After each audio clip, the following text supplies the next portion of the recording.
આજે પ્રમુખ સ્વામી ઓડિટોરિયમ ખાતે માનનીય સીપી સર બ્રિજેશકુમાર જાસરના અધ્યક્ષસ્થાને ગેરકાયદેસર નાણાં ધીરનાર ઇસમો વિરુદ્ધ જનસંપર્ક સભાનું આયોજન કરવામાં આવેલ હતું. આ જનસંપર્ક સભામાં રાજકોટ શહેરના 12 પોલીસ સ્ટેશનના તમામ થાણાધિકારીઓને સૂચના આપવામાં આવેલ હતી કે આ જનસંપર્ક સભા બાબતે મેક્સિમમ પ્રચાર પ્રસાર થાય અને જે પણ એમના વિસ્તારમાં ગેરકાયદેસર નાણાં ધીરનાર માણસોના વ્યાજખોરોના ભોગ બનેલા વ્યક્તિઓ છે એ આ જનસંપર્ક સભામાં પહોંચે અને પોતાની રજૂઆત કરે. તો આજે જે લીડ બેંક મેનેજરશ્રી છે અને સરકારી નાણાં ધીરનાર સંસ્થાઓ છે એના પ્રતિનિધિઓ દ્વારા પણ લોન આપવા માટે બહાર ટેબલોનો ગોઠવણ કરવામાં આવેલ હતી અને અહીંયા જાણકારી પણ આપવામાં આવેલ હતી. આની સાથે સાથે માનનીય સીપી સર દ્વારા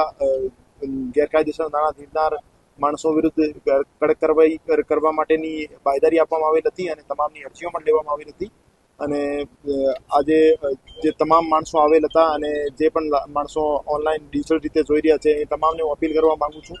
કે આપને કોઈ પણ વ્યક્તિ ગેરકાયદેસર નાણાં આપીને પછી વ્યાજ માટે હેરાન કરતો હોય અથવા વારંવાર ધાકધમકી આપતો હોય, પઠાણી વ્યાજની ઉઘરાણી કરતો હોય તો આપ તાત્કાલિક રાજકોટ શહેર પોલીસનો સંપર્ક કરો. રાજકોટ શહેર પોલીસ આપની